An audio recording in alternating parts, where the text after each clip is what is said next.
kasih setiamu yang ku alami dalam hidupku. Terima kasih Yesus untuk kebaikanmu sepanjang hidupku.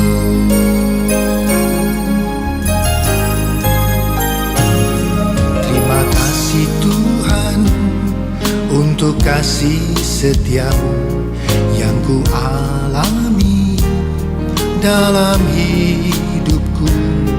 Terima kasih Yesus untuk kebaikanmu sepanjang hidupku.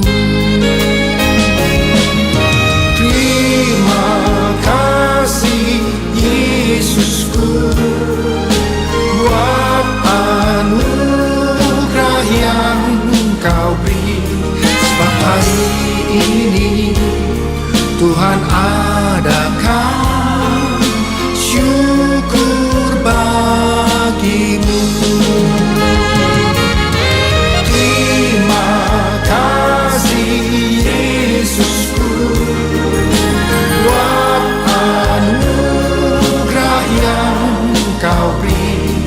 Sebab hari ini Tuhan adakan syukur bagimu.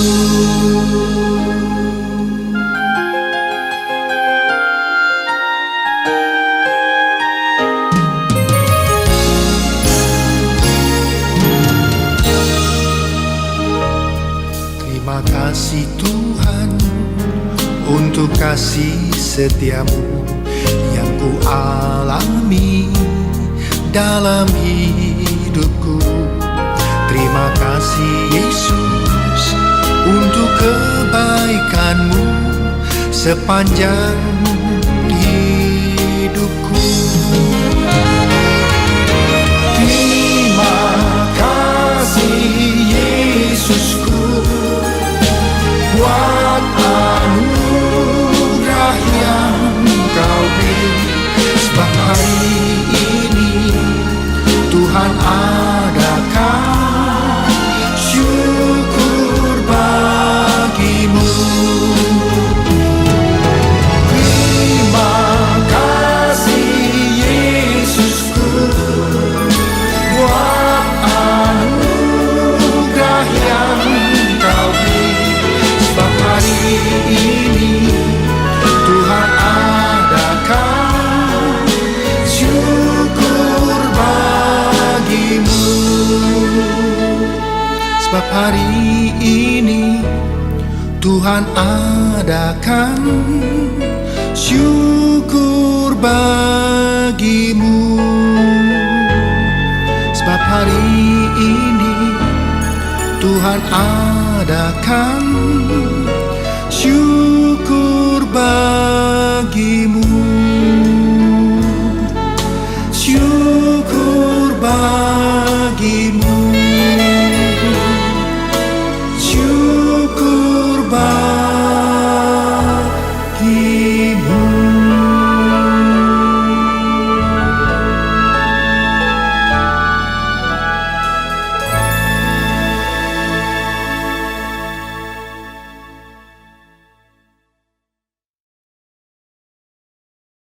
Shalom GBI Menteng, haleluya. Berikan sorak-sorai yang paling meriah bagi Allah kita, haleluya, haleluya.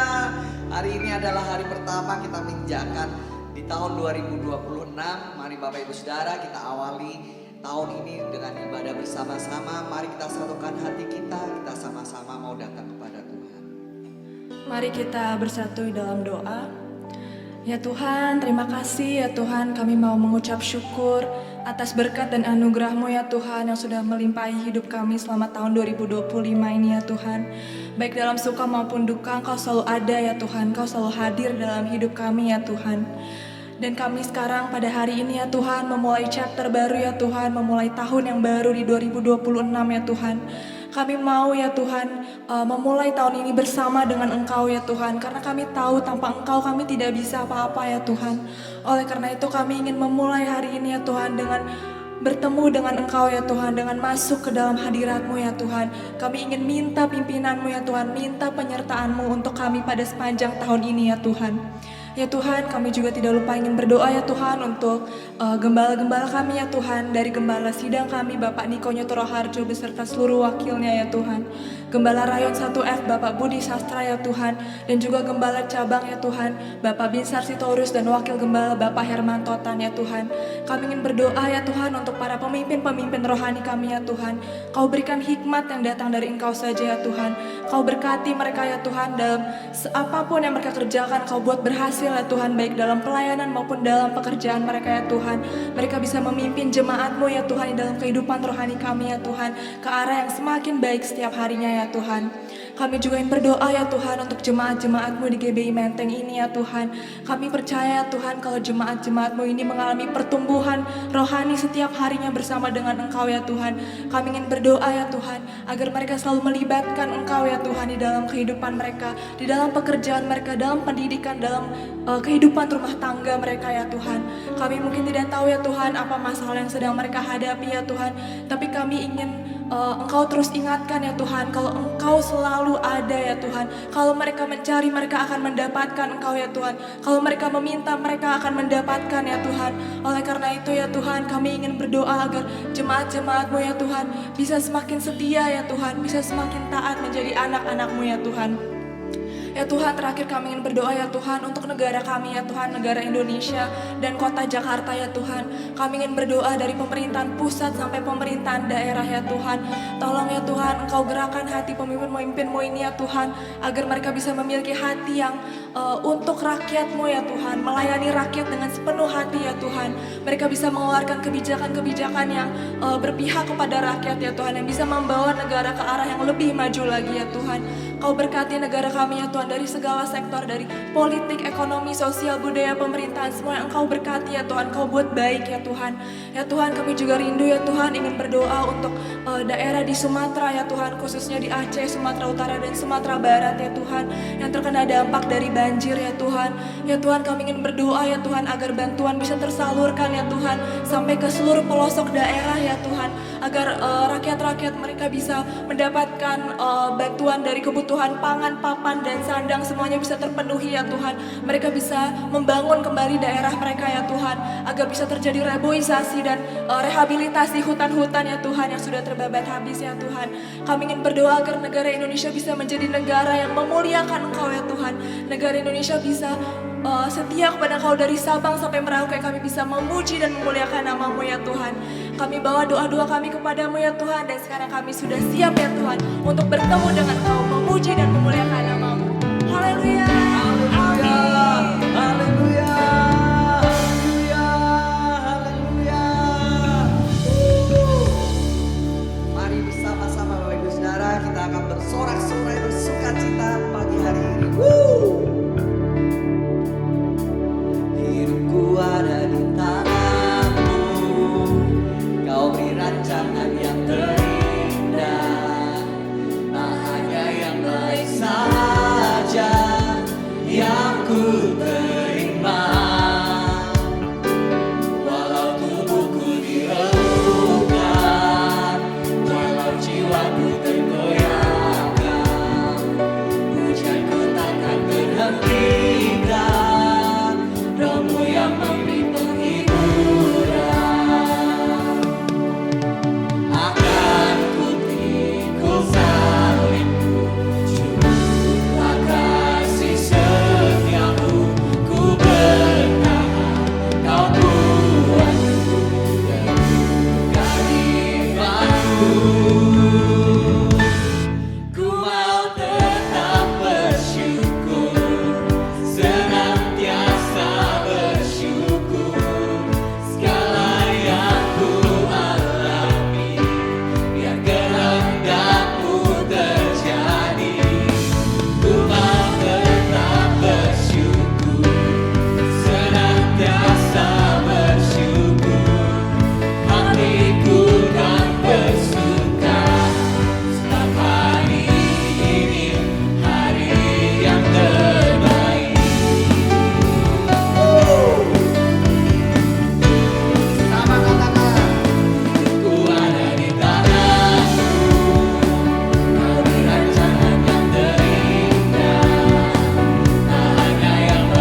Tentang Yesus yang mempesona hatiku,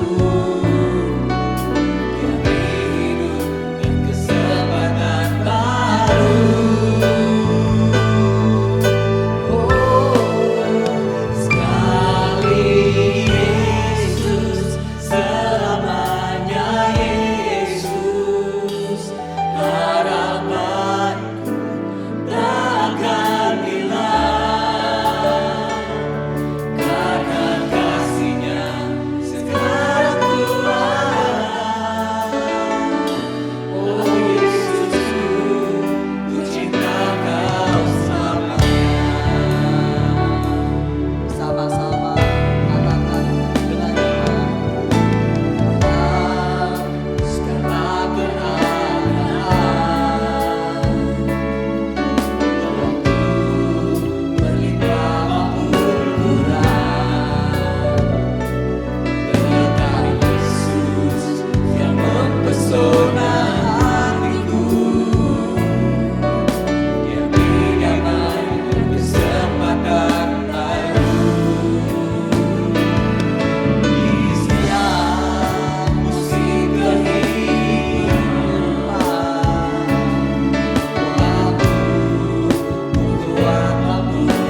kita akan berikan yang terbaik dari apa yang kita miliki.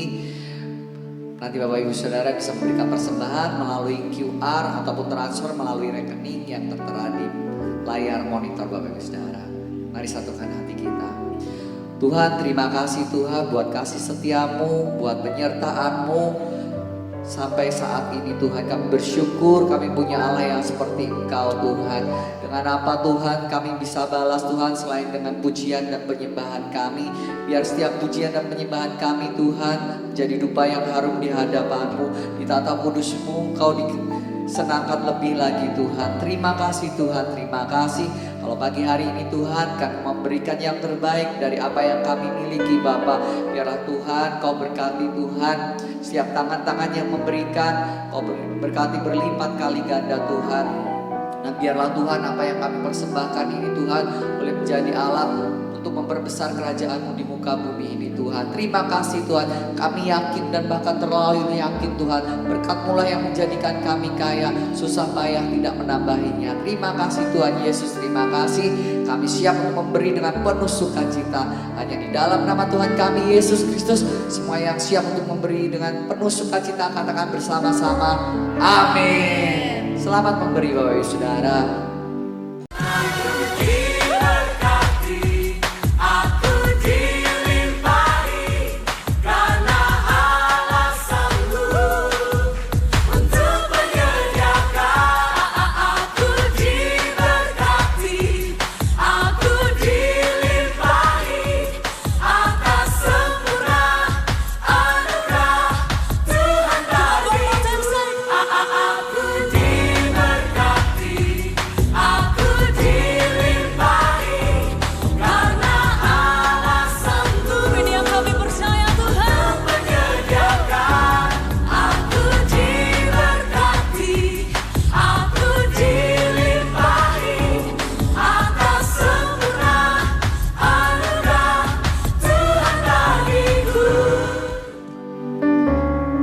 Mari satukan hati kita Bapak Ibu. Kita akan mendengarkan firman Tuhan. Kita siapkan hati kita bersama-sama pagi hari ini.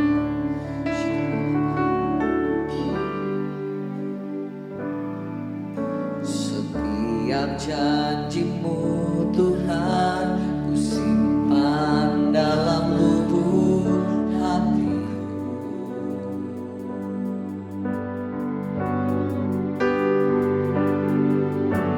Lewati setiap masalah, setiap tetes air mata dalam hidupku.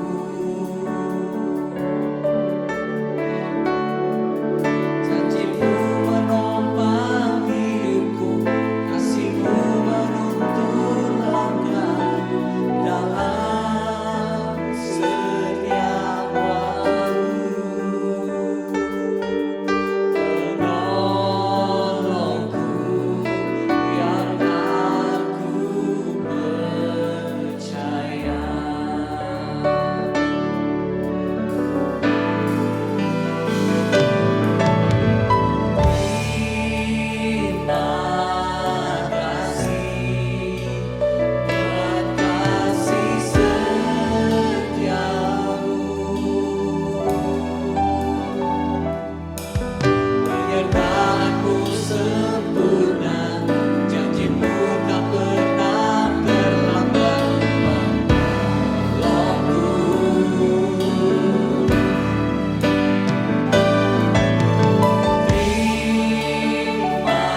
kepada firman-Mu Tuhan. Biar Tuhan ajarkan kepada setiap kami untuk kami boleh duduk diam mendengarkan firman-Mu Tuhan. Kami yakin Tuhan firman-Mu itu adalah Engkau sendiri Tuhan. Dan kami yakin dan percaya lewat firman-Mu Tuhan, kami boleh diteguhkan, kami boleh dikuatkan Tuhan. Biar lewat firman-Mu ini Tuhan boleh menjadi kekuatan dalam hidup kami, dalam kami menjalani tahun ini Tuhan lebih dan lebih lagi. Terima kasih Tuhan, terima kasih. Hanya di dalam nama Tuhan kami Yesus Kristus, semua yang siap untuk mendengarkan firman Tuhan dan siap untuk menerima berkat yang daripada Tuhan, katakan bersama-sama, amin. Haleluya.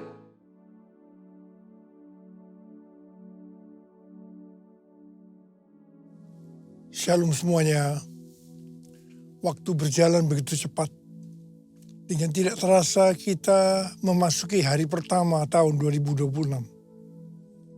Tema tahun 2026 adalah tahun amanat agung. The Year of Great Commission. Ayat emasnya diambil dari Matius 28 ayat 18 sampai dengan 20 dan Matius 24 ayat 14. Kita baru saja meninggalkan tahun 2025. Tahun penuaian. The Year of Harvest. Tahun 2025 juga tahun yang sukar, sulit, peperangan, bencana alam, ketidakpastian, krisis ekonomi yang semakin intens.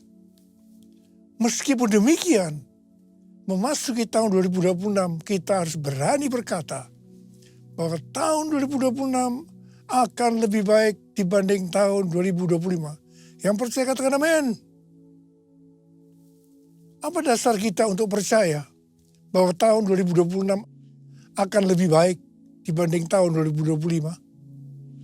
Alasan pertama, sesuai dengan Ratapan 3 ayat 22 dan 23, tak berkesudahan kasih setia Tuhan, tak habis-habisnya rahmat-Nya, selalu baru tiap pagi, besar kesetiaan-Mu.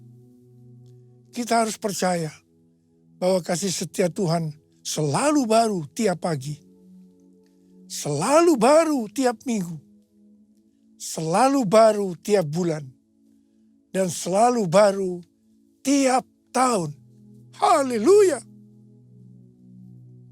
Alasan kedua, sesuai dengan Ratapan 3 ayat 24 yang berkata, Tuhan adalah bagianku atau jiwaku. Oleh sebab itu aku berharap kepadanya. Jadi kalau kita berharap kepada Tuhan, maka kita akan berani berkata bahwa tahun 2026 akan lebih baik dari tahun 2025. Haleluya. Orang yang berharap Tuhan diperbarui kuatnya, terbang naik dengan saya Raja Wali,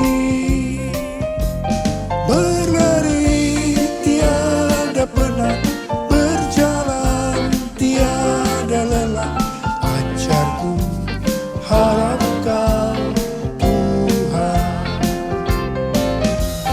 Berlari tiada penat, berjalan tiada lelah, ajarku harapkan.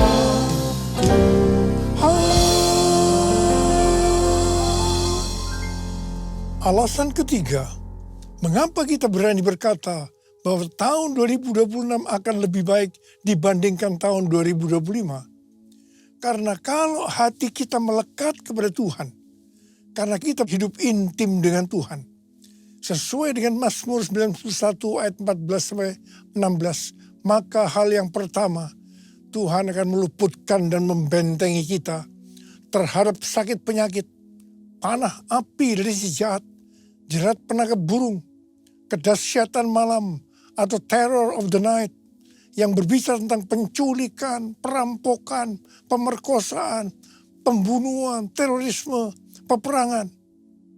Hal yang kedua, Tuhan akan menjawab ketika kita berseru pada masa kesesakan.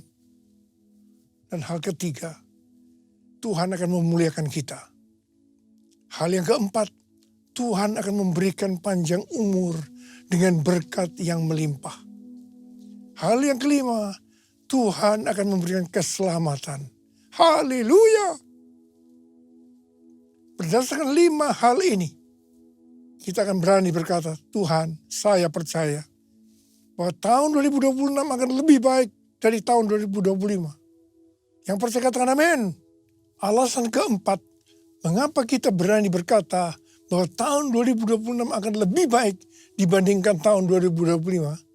Karena kita memasuki tahun 2026, tahun amanat agung, yang berarti kita akan lebih dipakai Tuhan dalam proses penyelesaian amanat agung. Maka kita akan berani berkata bahwa tahun 2026 akan lebih baik dibandingkan tahun 2025. Amin. Aku percaya berkat-Mu atasku melimpah, kebajikan, kemurahan selalu mengikutiku. Ku puji, ku sembah Kau Tuhan. Ku puji, ku sembah Kau Tuhan. Ku puji, ku sembah Kau Yesus. Tahun 2026 adalah tahun amanat agung, the year of the Great Commission. Istilah amanat agung dipopulerkan oleh Hudson Taylor, seorang misionaris kedaratan Cina pada abad ke-19. Hudson Taylor terkenal dengan kutipannya, amanat agung bukanlah sebuah pilihan untuk dipertimbangkan, melainkan sebuah perintah untuk ditaati. Yang dimaksud dengan amanat bukanlah sekedar perintah, tetapi satu perintah pengutusan yang diperlengkapi dengan kuasa dan otoritas ilahi. Sesuai dengan perkataan Yesus dalam Matius 28 ayat 18 dan 19. Kepadaku telah diberikan segala kuasa di sorga dan di bumi. Karena itu pergilah, jadikanlah semua bangsa muridku. Setiap kali kita berbicara tentang amanat agung, maka kita diingatkan tentang tahun 2033. Sebenarnya ada apa dengan tahun 2033?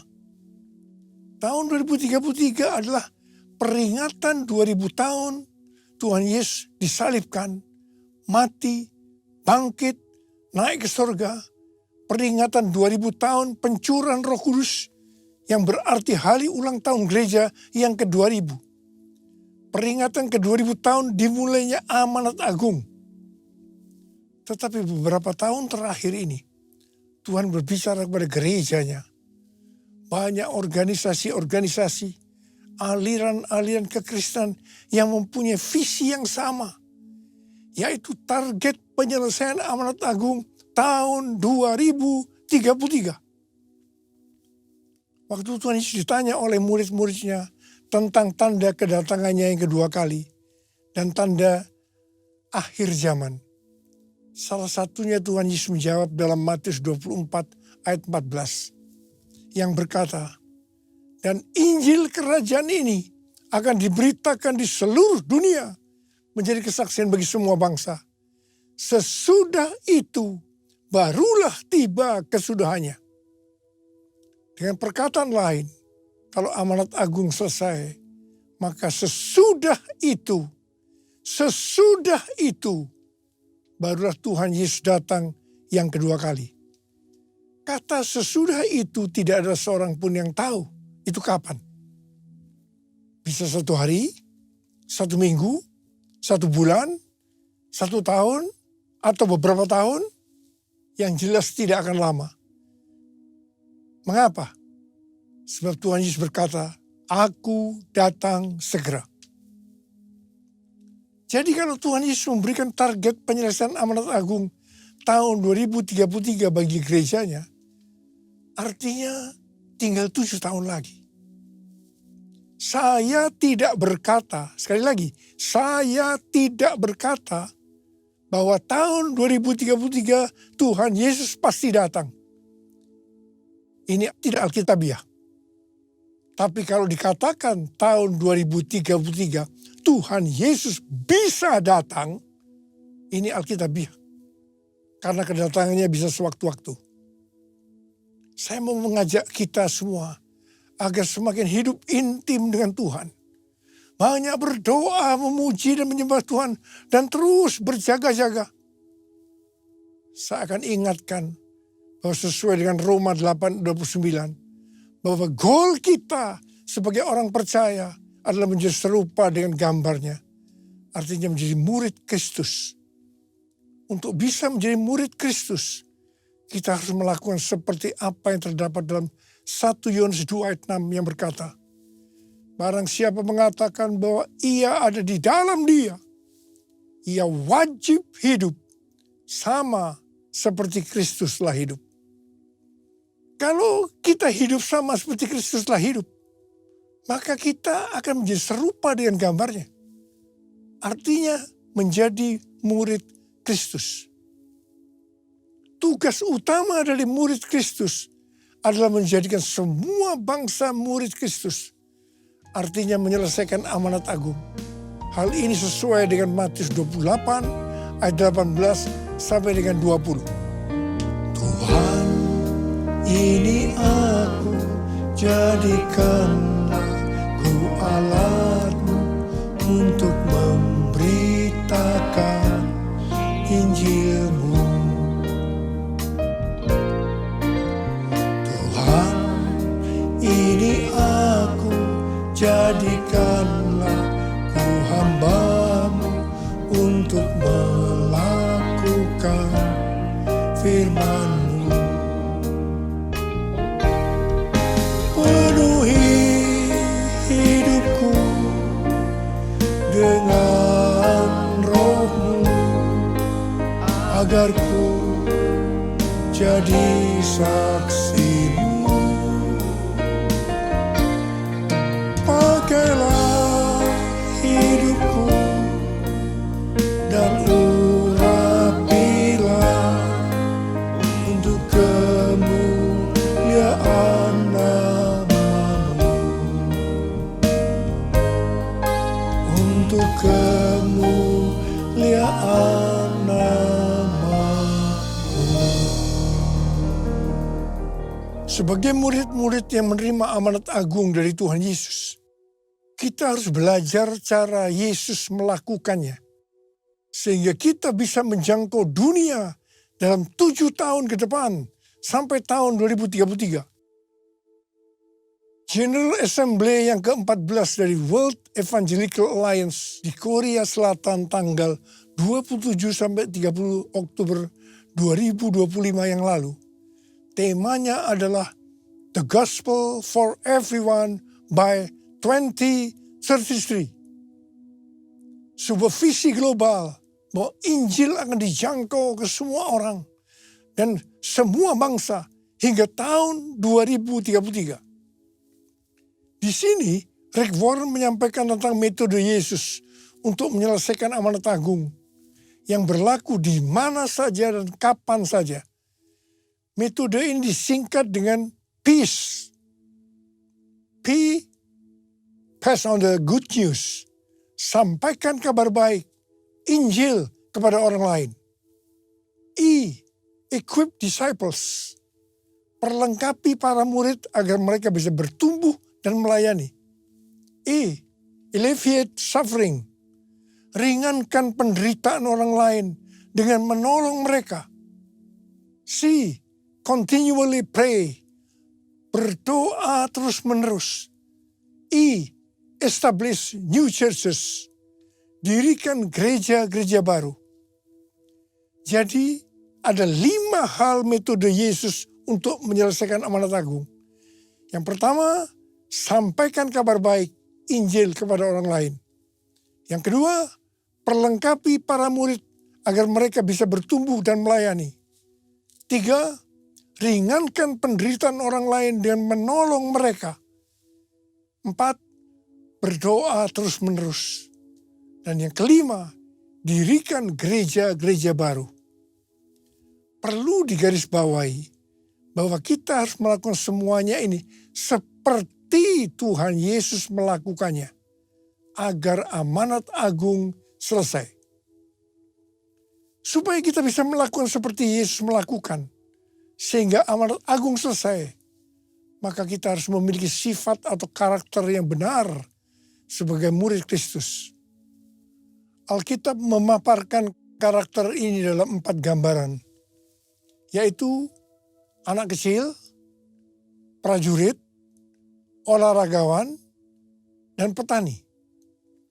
Yang pertama, untuk bisa menyelesaikan amanat agung diperlukan karakter seperti anak kecil.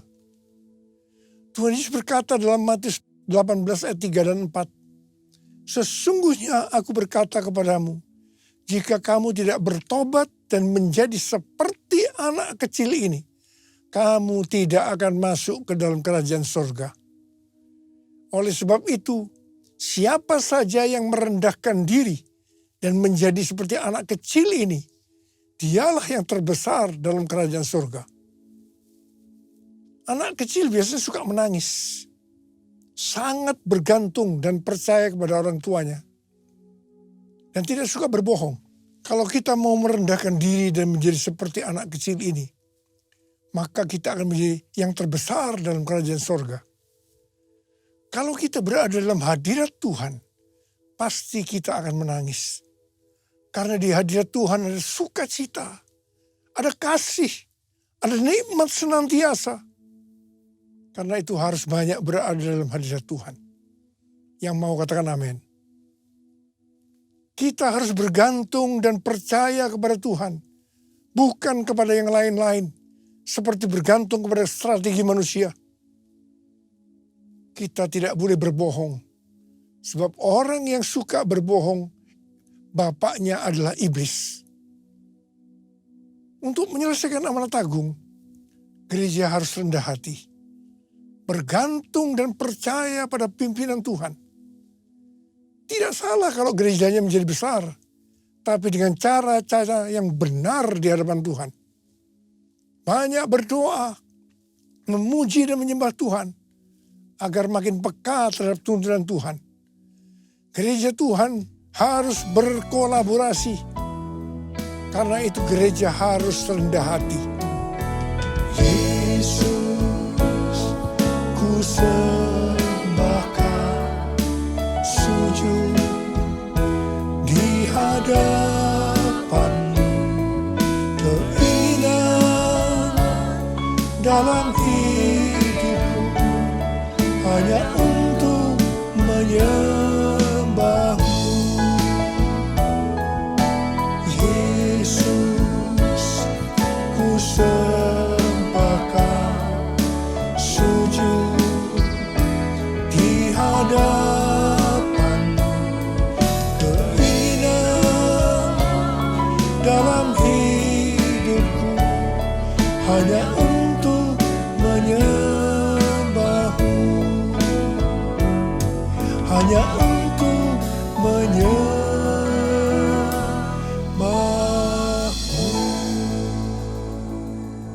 Yang kedua, untuk menyelesaikan amanat agung diperlukan karakter prajurit.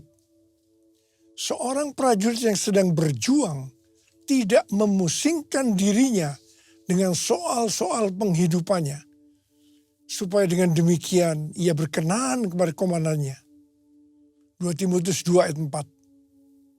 Ini bukan berarti kita tidak boleh bekerja atau berkeluarga.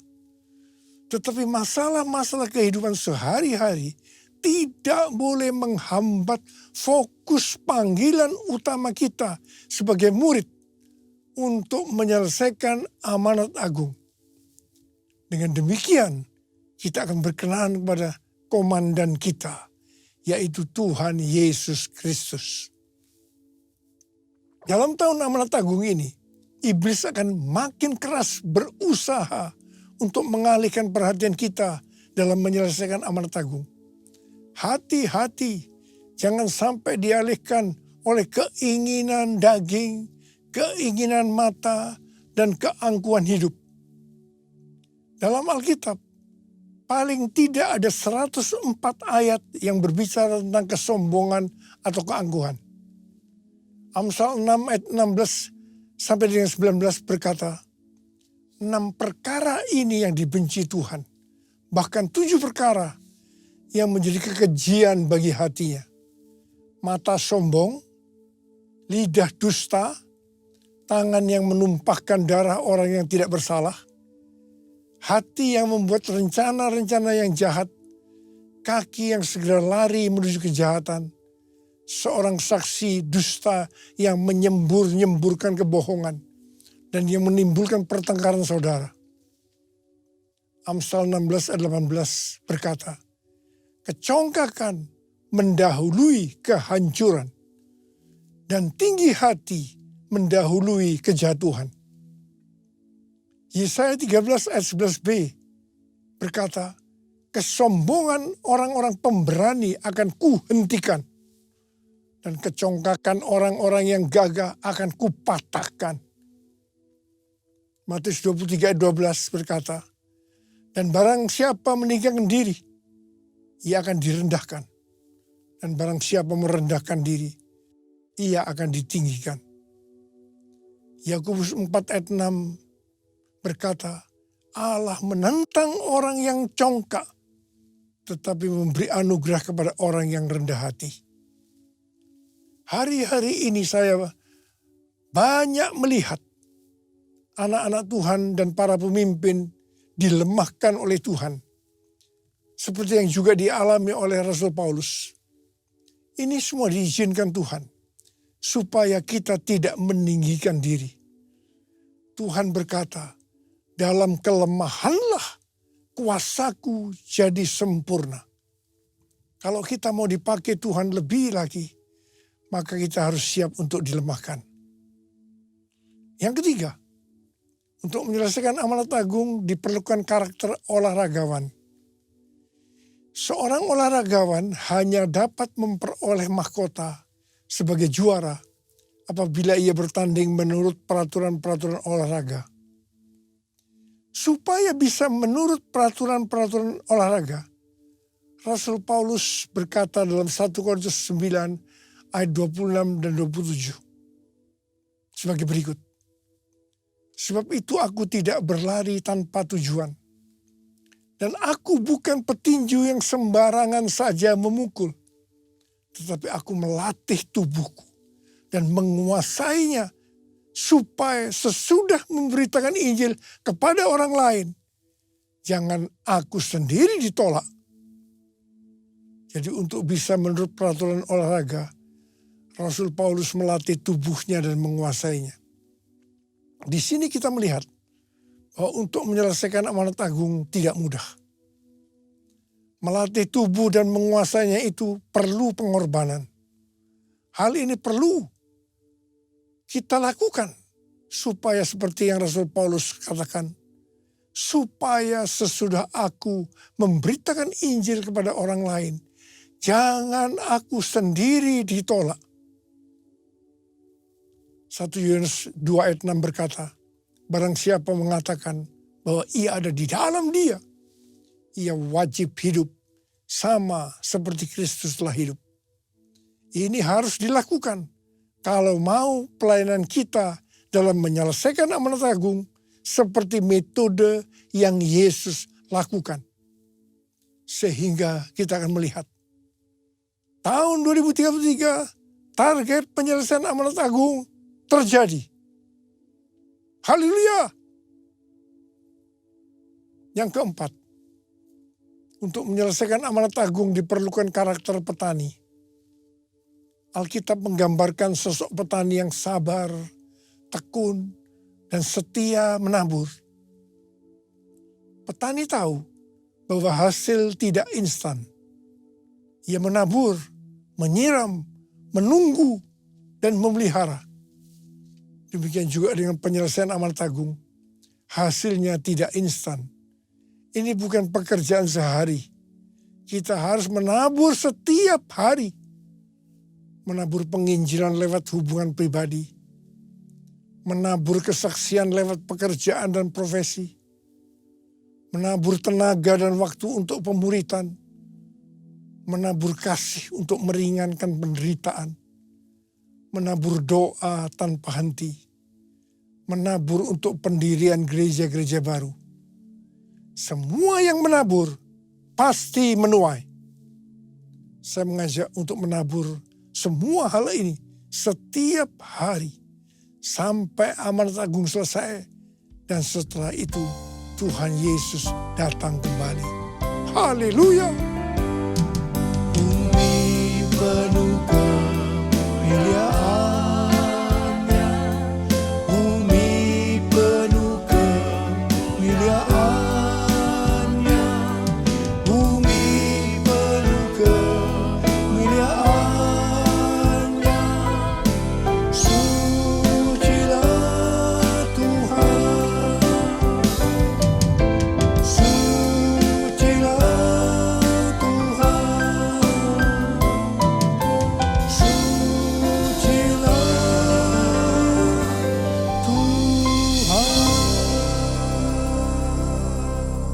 Mari angkat tangan kita di hadapan Tuhan. Kita sembah Dia. Mulai berbahasa roh.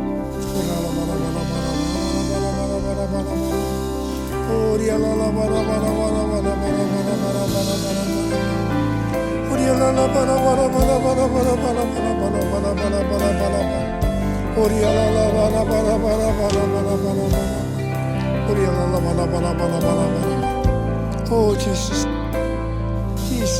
Jesus. Bapa, kalau kau izinkan kami boleh memasuki tahun 2026, semua karena kemurahan Tuhan. Terima kasih Abah. Terima kasih kami boleh memasuki tahun yang baru ini. Dan kami percaya tahun 2026 akan lebih baik dibandingkan tahun 2025. Hamba berdoa buat setiap anak-anak-Mu ya Abah. Berkatilah mereka masuk ke tahun yang baru ini. Pakai kami dengan lebih dahsyat lagi untuk menjadi alat-Mu menjelaskan amanat agung sampai dengan tahun 2033. Urapi saat ini ya Abah. Urapi kami. Terima pengurapan Tuhan. Terima.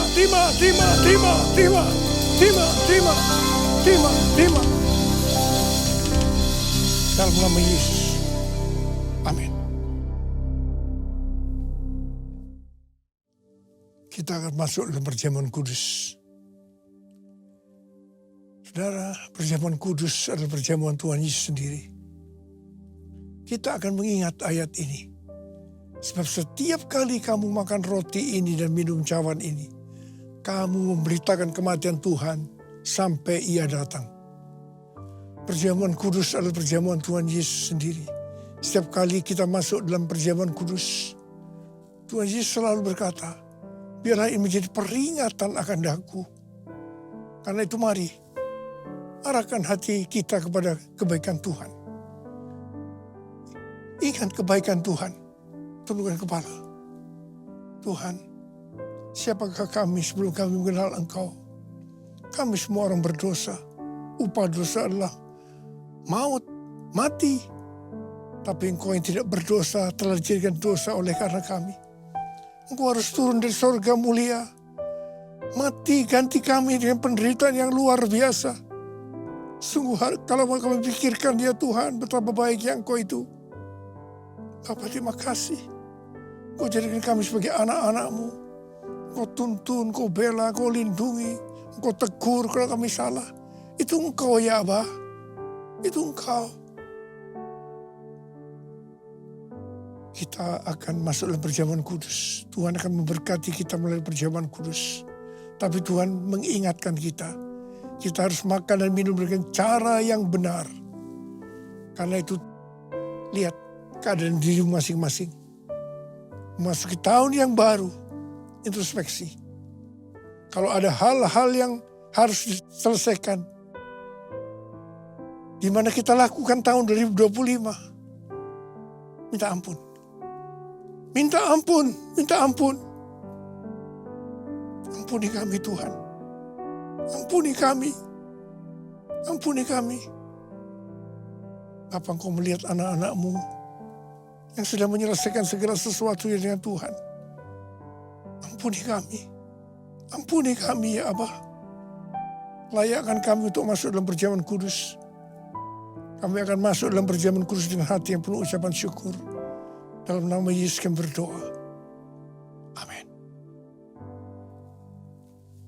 Mari kita angkat roti di tangan kanan kita tinggi-tinggi. Sebab apa yang telah kuteruskan kepadamu telah aku terima dari Tuhan.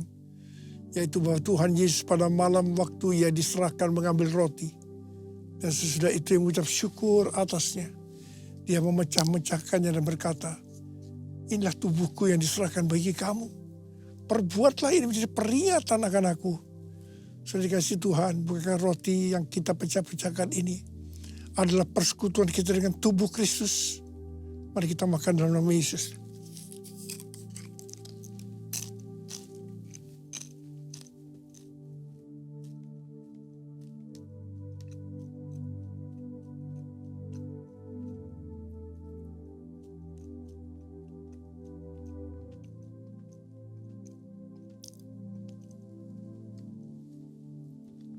Angkat cawan di tangan kanan kita tinggi-tinggi. Demikian juga ia mengambil cawan sesudah makan lalu berkata, cawan ini adalah perjanjian baru yang dimeteraikan oleh darahku. Perbuatlah ini. Setiap kali kamu minumnya, jadi peringatan akan aku. Sudah dikasih Tuhan, bukan cawan pengucapan syukur. Yang atasnya kita ucapkan syukur adalah persekutuan kita dengan darah Yesus. Mari kita minum dalam nama Yesus.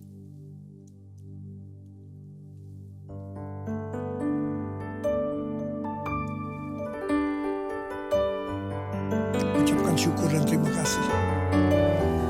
Dengan suara, jangan diam. Tuhan, terima kasih ya Tuhan. Terima kasih ya Tuhan, terima kasih. Terima kasih ya Tuhan, terima kasih ya Tuhan. Ya Tuhan, Tuhan terima kasih. Ora laba. Ya laba. Bapa terima kasih.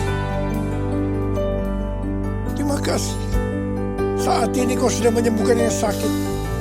Kau sudah membebaskan yang terikat. Kau menghibur yang susah. Kau menguatkan yang lemah. Memberikan pengharapan yang baru buat anak-anakmu. Memasuki tahun 2026. Tuhan terima kasih. Terima kasih, terima kasih, ucapkan terima kasih, terima kasih. Terima kasih, Yesusku, terima kasih, Yesusku. Puji syukur hanya bagi Tuhanku. Terima kasih, Yesusku, terima kasih, Yesusku. Puji syukur hanya bagi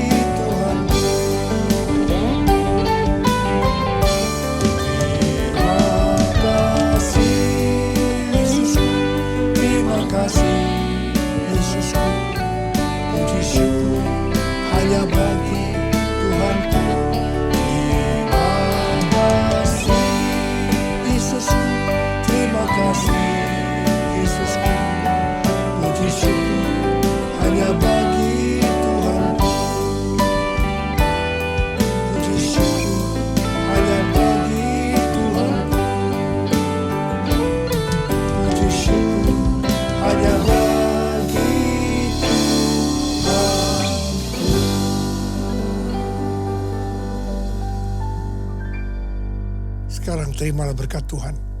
Kasih karunia yang berlimpah-limpah daripada Allah Bapa dalam anak yang tunggal Yesus Kristus. Persekutuan yang manis dengan Roh Kudus menyertai kita semua mulai hari ini. Sampai Tuhan Yesus datang menjemput kita di awan-awan. Dan bahkan sampai selama-lamanya. Yang percaya bersama-sama katakan amin.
mengucapkan selamat tahun baru 2026.